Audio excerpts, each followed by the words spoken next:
"Daddy, I want a squirrel. Get me one of those squirrels. I want one." So said Veruca Salt in the Johnny Depp version of Charlie and the Chocolate Factory.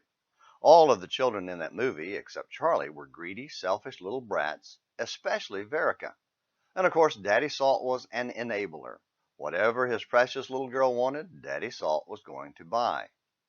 Of course, their greed did not work out well for any of them, and it shouldn't have, because real, spelled R-E-E-L, life, is a reflection of real, spelled R-E-A-L, life, where greed and selfishness seldom end well. As we noted on Wednesday, God told Israel to completely destroy Jericho, including the people and their possessions. However, that terrible monster called greed was able to sink its teeth into a man named Achan and enticed him to take some stuff that looked good and had value. As he put it, I saw, I coveted, and took them. Joshua 7, verse 21. In the confusion of the battle, who would know? And it's just a few things, so it really wouldn't matter, right? Well, God saw it, and it did matter to him greatly.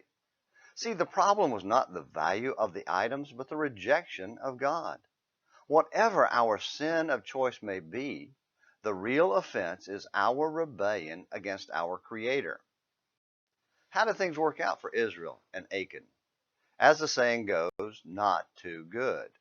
As we noted in yesterday's post, the Israelite rejoicing soon turned into a time of weeping. The sin resulted in Israel's defeat in the next battle, where 36 men died at Ai, Joshua 7, verse 5. That led to Joshua's one known fault, whining.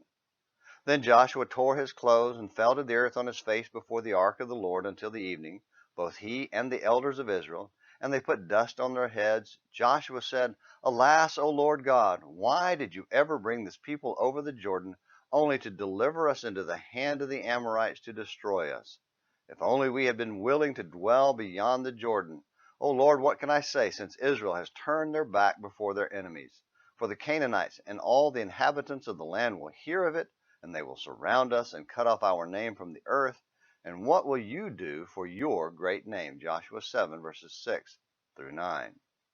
God wasn't impressed with his whining and told him to get up, find the sinner, and purify Israel, which is exactly what he did. Joshua 7, verses 10 through 13.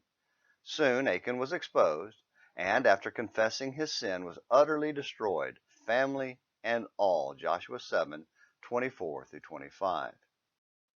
Is there a lesson in there for all of us today? And I do mean all of us, not just the looters and rioters who are stealing, burning, and destroying. So, the next time we feel greed nibbling at our heart, think carefully before saying, "Daddy, I want a squirrel." Of course, don't even think about it. Just come on back tomorrow for another Morning Minutes in the Bible. Until then, this is James McClenny hoping you have a great day.